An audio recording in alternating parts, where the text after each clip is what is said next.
Man, this guy's strong. I might be able to pull through, though. You got any last words before I kick your ass? I do have one more request. Will you guys suck me off until I come all over your faces? Joking around at a time like this. You're pretty cocky. Hey, look at those ass clothes. Fucking my son's a fag. You can make fun of a child. You can beat me up, but I won't stand for bigotry. Huh? What happened to my hair?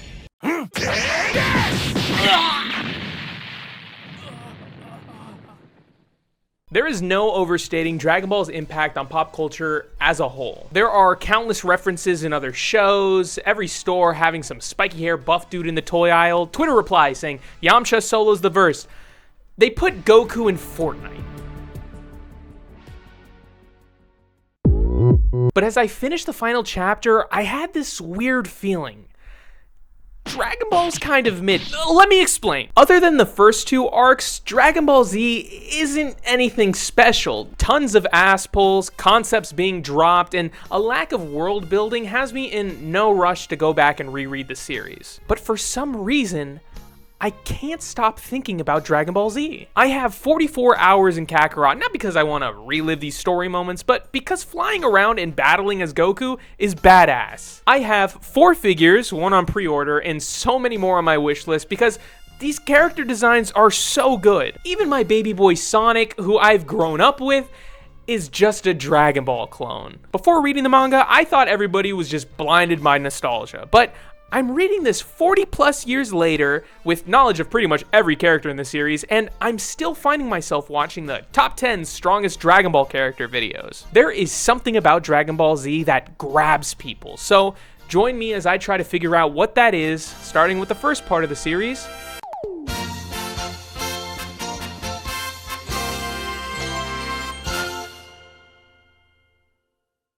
The story takes place 5 years after the events of Dragon Ball. Check out my last video to know what happens there. It's a day like any other, minus the space pod falling from the sky and a big hairy dude climbing out and killing an innocent farmer. Well, I guess it is for the main characters because Goku heads over to visit his friends at the Kame house. Goku hasn't seen him in so long, they had no clue the dude had a kid. His name is Gohan, named after his grandfather. It's really cute, I don't know. This happy reunion doesn't last long though, as Big Hairy Man rolls up and starts dead naming Goku. Well, turns out Goku, formerly known as Kakarot, is an alien. The whole turning into a monkey thing is because he's from a race known as the Saiyans. They're a group of brutal space warriors. Crazy, right? Even crazier is this dude Raditz is Goku's brother. Raditz starts expositioning all over the crew. Goku was sent here to conquer Earth. The same planet was destroyed. There's only 4 of them left. Yada, yada, yada. Goku, being the shonen protagonist, doesn't care about this and ends the family reunion when he engages his brother in combat. Well shit, now what? Piccolo! The 2 enemies turned lovers take off to save the little boy. The fight is tough, but Goku gets Raditz on the back foot as he grabs the Saiyan's one and only weakness, the tail. The man begs his little brother to stop. He'll go away. He'll leave him alone. He's family after all. He can't kill his one and only brother. Fucking idiot. Well, Goku's down, Piccolo's charging his beam, and Raditz is free. What are we gonna do? If only there was somebody who had some untapped power unlocked by immense rage. The kid puts his whole go-hussy into one headbutt right in Raditz's chest. Now distracted, Goku jumps up and puts his older brother in this headlock. Full Nelson, whatever you call it. I don't watch wrestling. Goku's beam is charged up and... Oop, not Goku. Piccolo's beam is all charged up and Goku says, send it. They got the Dragon Balls after all. With the command, Piccolo fires off the move he created to defeat Goku, the special beam cannon. And man, does it work! The beam flies right through Raditz and Goku, killing both Saiyans. But the fight isn't done. Well, it is, but not for long. Raditz had this fancy little thing called a scouter, and it's been live streaming their whole entire conversation, even the part about the, Dragon Balls being able to grant any wish possible. The stream makes its way all the way through space to two friendly fellows who make their way to Earth in no time. In 1 year. 1 year? Now, obviously, Goku isn't staying dead, but even with the prospects of his revival, it's pretty cool having your main character get killed off so early. Especially with the caveat that after being wished back to life, that's it for Goku. He can never, ever come back. Losing his one extra life to such a small villain makes the stakes even higher for the battles to come. The dude's gotta train, and luckily he's got the right partner. There are 2 camps that are gonna be going through training. Technically there's 3, but now that Saiyans are introduced, Toriyama kinda just shoves all the humans off to this side because I guess aliens are cooler than us. So let's focus on Goku first. The dude's dead, so of course he's gotta train with God. Well, not like God, like our God, but like God's manager. King Kai's planet has gravity magnitudes stronger than Earth, so Goku runs around chasing a little monkey while learning King Kai's 2 signature moves.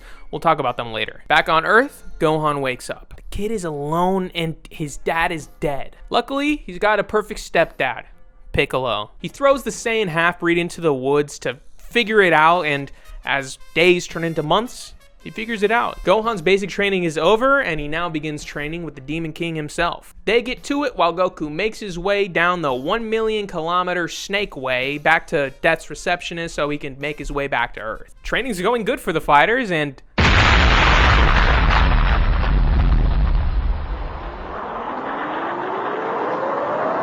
uh-oh.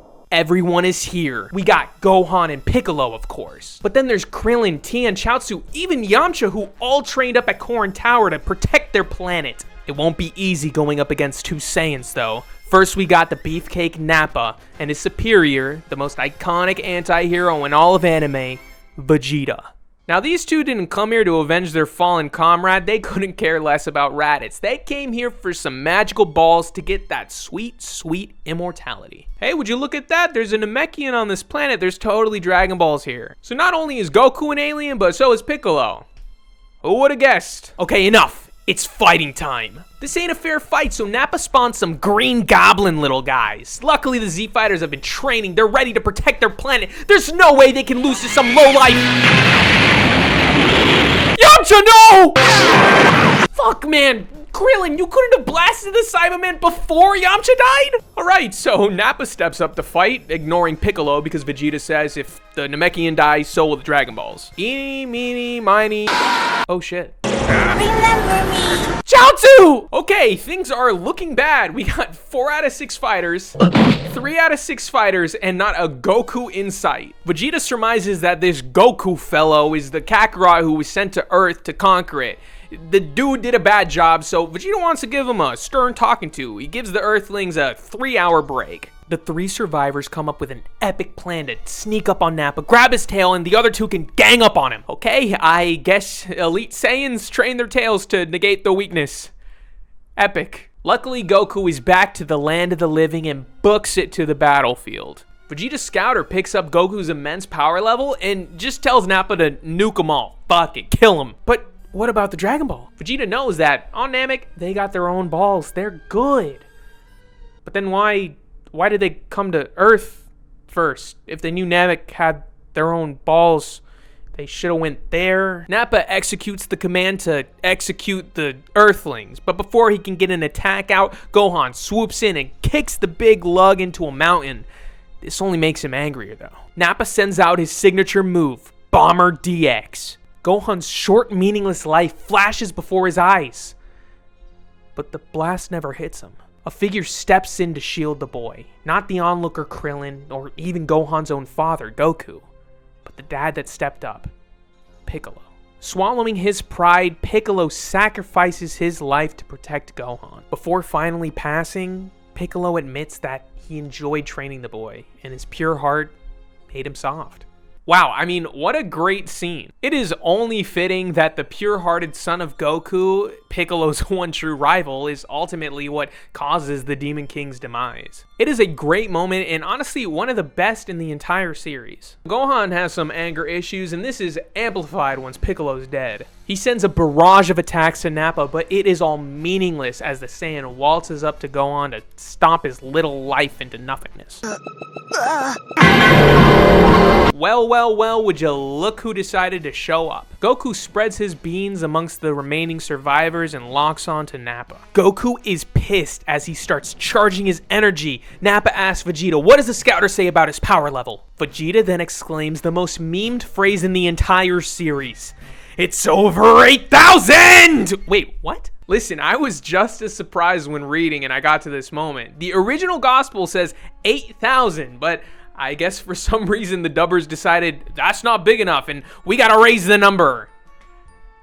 1,000 more. Okay, well, it looks like Goku is way over-leveled and easily takes care of Nappa. Instead of backing off like Vegeta says, Nappa decides, fuck it, I'm just gonna kill Krillin and Gohan. Goku in his base form is too slow though, so he breaks out one of King Kai's secret moves, Kaioken. This basically just gives Goku a buff. The only downside is it can be a strain on the body if you buff too much. Anyway, Goku breaks Nappa's back and Vegeta blows him up. Look, they're already friends. Boy, oh boy, looks like it's a showdown between the two strongest Saiyans out there.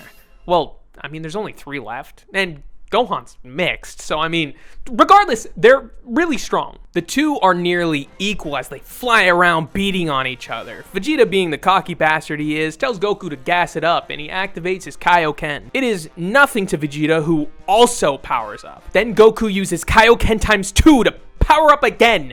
This doesn't do anything, so he uses Kaioken times 3. Any more power-ups, guys? No? Okay, let's continue. Using Kaioken times 3, Goku is actually able to surpass Vegeta, causing the guy to fly up into the air and charge up his signature move, Gallic Gun. As Vegeta's beam hurtles towards Earth, Goku charges up his own signature move, the Kamehameha. The beams clash in a spectacular beam struggle. Vegeta's beam is stronger though, pushing Goku back until he unleashes Kaioken times 4. Really?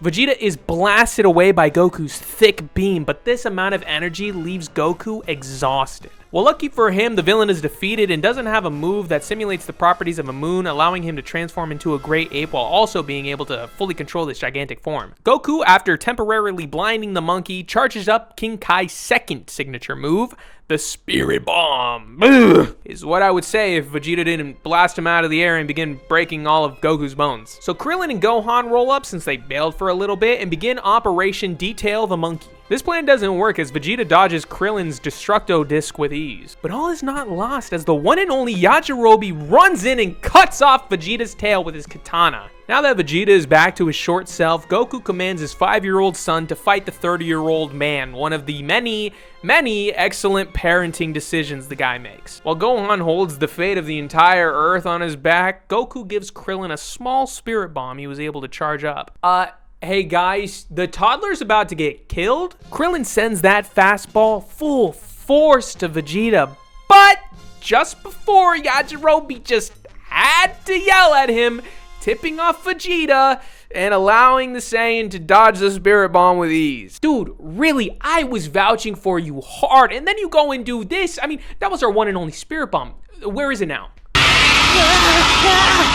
Oh god. The spirit bomb quickly makes its way to the toddler, but before impact, Goku sends a telepathic message to his son. The bomb can't hurt somebody who's pure of heart. And channeling his untapped volleyball skills, Gohan bumps the spirit bomb into the air, leaving no time for Vegeta to dodge. The attack lands, blowing the Saiyan to smithereens.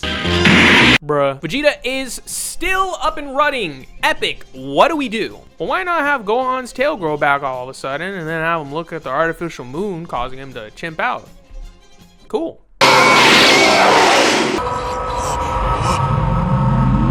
With Vegeta down for the count, Krillin grabs Yaji's sword and presses record on his public execution video. But Goku stops Krillin. Why did he do that? He's good inside. He can learn mercy. No! He wants a rematch one day. Vegeta was strong and it scared the little bitch, so now he wants a rematch.